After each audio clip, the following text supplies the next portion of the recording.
Hello and welcome to week 14 of the Featherstone Farm Summer CSA program. It's the middle of September, fall on the calendar, but it's warm and sunny summer weather outside. So we have a wonderful mix of warm season and beginning of fall crops for this week's box. I'll show you what we're looking at. First, winter squash of the year, butternuts. They will keep for weeks and weeks and weeks. So you can, if you don't want to turn on your oven when it's warm, this will keep well on top of your refrigerator. If you have a really large one, feel free to cut it in 3 chunks. Put 2 of the chunks in a plastic bag in the drawer of your refrigerator, and it'll keep for 3, 4, 5 weeks in there, and you can go back to it week after week. But butternut squash are a great fall start. Late season corn. It's not often we have corn this time of year because of worms. And there are worms in this corn, folks. There's nothing we can do about it organically.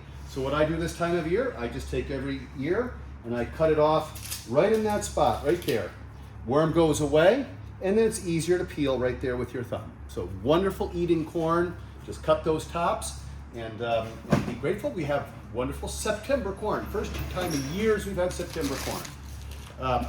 These are cooking onions with dry skins, white, mild flavor, and can be stored out of the refrigerator on top of your fridge, normal conditions.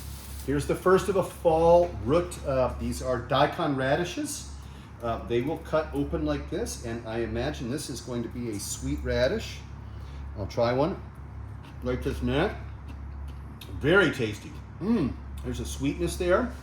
You're gonna peel them, or you can just leave it on. I just ate the skin there, fine. These are large bags. These will keep for many, many, many days, weeks in your refrigerator in that plastic bag. Have more of this wonderful celery from our high tunnel. This is another remarkable thing for Featherstone Farm program this year. First year we've ever had such nice and such consistent celery for CSA boxes. Tomatillos are back. Another round of green husk tomatillos. There have been recipes for salsas with these guys, roasted and otherwise. So there's quite a few of those. Hot peppers. This is a year of a lot of hot peppers. I had promised to talk about preserving these because this is more than any human being, Spanish speaker, heat tolerant, whatever, could use in a week or 2. So I checked with my best source on this, my own mother, who gets these hot peppers. She talks about oven roasting and freezing.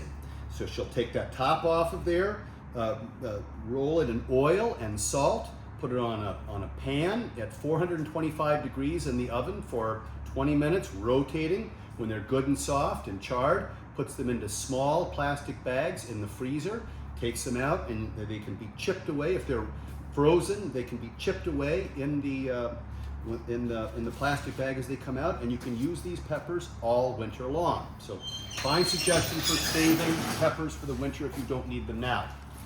Gold beets, these are beauties here. This is one of my all-time favorite crops in the fall. These will develop even better flavor as the season goes on. This lovely color. I can eat these guys raw, just as they are. Unbelievable sweetness. You can skin them off. I just ate that peel myself, and really this time of year, they're relatively thin skins. Fine tops can be used for any recipe that you might have chard involved. These tops are like chard, same family. Zucchini, green zucchini and yellow zucchini. This is again late planting, beautiful ones. There will be some green, some yellow in different boxes. Another extraordinary, first time ever, and perhaps first time only, Featherstone Farm ginger root from our high tunnels. Another really just a remarkable deal here. This is fresh ginger, does not have thick skins at all. It can just be scraped off very thinly with that knife like that. And this is going to be as tasty, fresh ginger as you've ever had. High tunnel production, another remarkable new thing at Featherstone Farm this year. Even the odor of that is just really something. Look forward to eating that one. More Carmen peppers, deep sweetness here. Really, really thick, rich flavor on the Carmen peppers. A number of different tomato options here, including these saladette types. These are a drier cooking type tomato. Bags of those, good size, and also hybrid tomatoes of all sorts. These again will have a few more days to ripen, so leave them in that bag closed off on the top in your on top of your refrigerator or on the kitchen counter for 3, 4, 5 days, and those will be good to eat. Fall red kale. That's a nice fat bunch of red kale in boxes. And then 3 fresh things for the fall. This summer crisp lettuce, which is just really beautiful. As you've heard, I recommend it many times over for summer salads. And then fresh herbs that, once again, we're going to put into the box this week without bags, per requests, member requests. Arugula and dill. Very large bunches of dill here. This is a fall. These get really flavorful, succulent in the fall of the year. If this is too much to use in a given week, you can put it in the fridge. It'll keep for 3 weeks in a plastic bag, or cut up and dry just on a cookie sheet in the window of your kitchen. And it's such a thin leaf. These will dry down in about 4, 5, 6 days, and you can crumble them up, have them for dishes all winter long. Thanks very much for being members. We will see you next week.